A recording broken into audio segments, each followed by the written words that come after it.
செல்வாக்கு வளையம் இவ்வளவுதான். பழைய ஜெயலலிதா காலத்து அதிமுக இல்ல, ரெட்டலை இல்ல இபிஎஸ் ஓபிஎஸ் இருந்த அதிமுக இல்ல, 13% சரிஞ்சிட்டு, சென்னையிலே 3வது போயிட்டு, இப்படி மத்திய சென்னையில் 3வது அவங்க அணி போயிட்டு, இப்படி எல்லா டீட்டெயிலையும் வந்து அண்ணாமலை பின்னர் டிப்ஸில் வச்சு கொடுத்த மாதிரி மைக்ரோ டீட்டெயில்ஸை மோடி, PL சந்தோஷ், நட்டா, அமித்ஷா எல்லா பாஜக முன்னணி தலைவர்களுக்கும் கொடுத்துட்டாப்புரு. அது என் போன்றவர்களும், அரவிந்த் மேனன், சுதாகர் ரெட்டி இவங்களுக்கு என் போன்றவர்களும் நாமளும் அதை கொடுத்துருக்கோம். மோடிக்கும் நாம் இந்த டீட்டெயில்ஸை வந்து பிஎம்ஓவுக்கும் நாம் கொடுத்துட்டோம். நமக்கு வேண்டிய ஐஏஎஸ் ஆஃபீஸர்ஸ் எல்லாம், ஐபிஎஸ் ஆஃபீஸர்ஸ் எல்லாம் அதை மோடி கிட்ட எக்ஸ்பிளைன் பண்ணிட்டாங்க.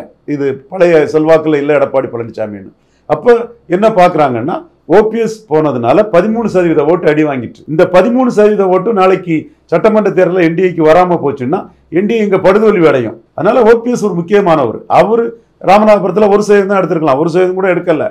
ஆனால் அவரால் 13% நஷ்டம் அடைஞ்சிருக்குங்கிறத மோடி யோசிக்கிறாரு, அமித்ஷா யோசிக்கிறாரு, நட்டா யோசிக்கிறாரு, PL சந்தோஷ் யோசிக்கிறாங்க. ஸோ பாஜக தரப்பு வந்து அந்த அடிப்படைக்குள்ள எடப்பாடி வந்து பழைய அதிமுக தன்னை நினைக்க கூடாது. ஓபிஎஸ் இல்லைன்னா அது 19.4% பொறுமான அதிமுக தாங்கிறத அவர் ஒத்துக்கணுங்கிறதுக்காக முயற்சி பண்றாங்க. அப்போ அவரு ஓபிஎஸ் வேண்டான்னு சொன்னாருன்னா, சரி வேண்டாம், நீங்க 20%க்குள்ள ஓட்டை எடுத்துக்கிடுங்க, நாங்க 11.4%க்குள்ள சீட்டை எடுத்துக்கிடுங்க, ஓட்டுக்குள்ள சீட்டை எடுத்துக்கிடுங்க, நாங்களும் இந்த ஓட்டுக்குள்ள சீட்டை எடுத்துக்கிடுங்கிற அடிப்படையில் பாஜக எடப்பாடி கிட்ட மூவ் பண்ணுவாங்க.